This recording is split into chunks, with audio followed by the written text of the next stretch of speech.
I forget comments on my voice when I make these videos of me riding around and talking. I don't think many people know that I'm trans. And obviously at the moment there's just a lot of trans hate because the Tangerine Tyrant has won an election that has somehow emboldened people to believe and say whatever they want. And quite honestly, I don't care what people say or what people think, because people are going to say and think whatever they want. It used to get to me. It used to get me quite upset. I would look at famous people left, right and center. I'd look at super skinny girls. They'd be getting hate because they were too skinny. Or people who society would deem overweight, and they'd be getting hate because they were overweight. And I just realized that there's just a lot of people who just hate, just generally, because they're generally upset with their own lives and how they feel about their lives and their inability to change their circumstance. So what better way to redeem some sort of control than to put other people down and judge them for who they are, and judge them for their bravery or their ability to love themselves irrespective of how other people perceive them. And I think that's why the trans identity is receiving such backlash, because it takes a lot of bravery to be who you are irrespective of how the world perceives you. And at the moment it's a big thing. The world is perceiving us in such a negative light, and we're still here irrespective of all the hatred and all the negativity, and constitutions and governments passing legislation to stop us from being ourselves. And that is quite intimidating and quite threatening for people who fail to live their own authentic lives, or live the lives that they think that they deserve, just due to inaction, just due to their own fear for taking that jump, stepping off the ledge. Living their life authentically is scary. Because of that, they target us, because what we're doing is threatening. What we're doing is dangerous to their safe little world, their little bubble that they've created within the patriarchy or within society's rules. And us living authentically as ourselves challenges that. But irrespective of what people say or how people perceive us, it doesn't change the fact that we are who we are. I saw a video today that stated you can tell how much people have been brainwashed and indoctrinated by the same conversations that were had 10 years ago versus the conversations that are had now, with the influence of social media and news outlets and all of these things. And as someone who started my transition over 10 years ago and who's lived authentically as myself for well over a decade, before social media was such a pivotal and influential medium to change people's perspectives on certain things. For those who don't know me, when I say I was the alpha bro, I was first team rugby captain, I was a bouncer at multiple different nightclubs, I was a cage fighter. I wasn't a good cage fighter, what everyone would deem a man to be. And I did everything that people would expect of that man. I was misogynistic, I was chauvinistic, I was just an arsehole.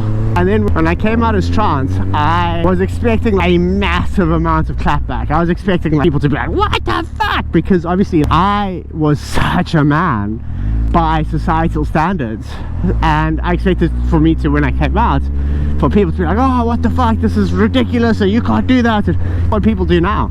And very few people had that reaction. Granted, there were one or two who were like, this makes me feel uncomfortable, and I think that was more based in just a lack of knowledge around the principle and around the idea of it, versus just genuinely feeling uncomfortable, because the lack of knowledge makes people feel scared.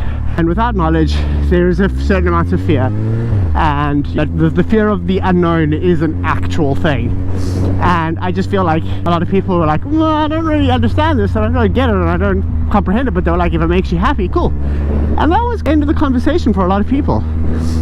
Yes, I lost friends. For the most part, it was okay, and a lot of people didn't harp on about it, and that was the biggest thing, was the fact that people who were like, I don't like it, and people who didn't mind it were like, that's fine, and people who just wanted me to be happy were like, just be happy. And that was the end of the conversation. Social media was a thing. It was Facebook and there was Instagram, and so I did come out on all those platforms, but even then people would say something hurtful and that would be the end of it.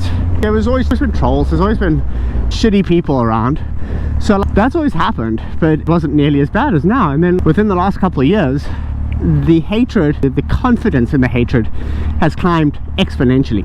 I can only attribute that to more and more people being vocal about their hatred on social media, and more big names like J.K. Rowling and stuff like that speaking up, people not doing their research and just taking what they're told at face value.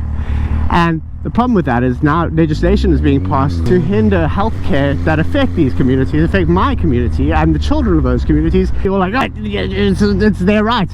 And I'm telling you now, if your kid had depression or anxiety at 10 years old for whatever reason, would you disallow their doctors to give them treatment that would make them feel better about who they are? If your kid was suicidal and your doctor was like, oh, they've got clinical depression, they've got clinical anxiety, they need this medication that is not going to adversely affect them in any sort of way, but it will stop them from killing themselves, would you turn around and go, no, I just don't think you're qualified enough to tell me that. Maybe my kid just needs to draw some more pictures and they'll just get over it? Or would you go, holy shit, my kid actually has been cutting himself to shit for the last 6 years, maybe I would get up for the medication, just to prolong their choices and give them enough time to experience some therapy so that maybe they can work through it. Because that's what puberty blockers do.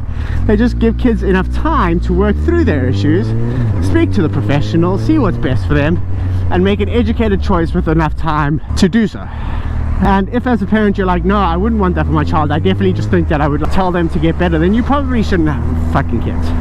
Because I know as a parent, I would do absolutely anything for my child if it meant that they lived longer and a happier life. So, where was I? I'll take a step back. I'll put my feelings aside from all of this. Legislation has now been passed to stop kids from getting puberty blockers, and only trans kids. 7-year-old daughter has experienced puberty and she's getting her period. Those same puberty blockers will be given to your cisgender child to delay her puberty, because obviously getting your period at that age is unhealthy. Why can it be prescribed to cis children but not trans children? It's reversible, the effects are life-saving, and it just gives kids enough time to do it. But irrespective, okay, so that law's been, the ban has been set permanently with review in 2017. Now what? What are you going to do for your children to make them happy? Like, a law's been passed for such a marginalized, such a small group of kids. Now what? If the fight's not going to be moved to adults to take away their bodily autonomy, what now? Are you happy? You pass a law now saying that I, a trans woman, am not allowed to pee in a female restroom, which I've done for over a decade.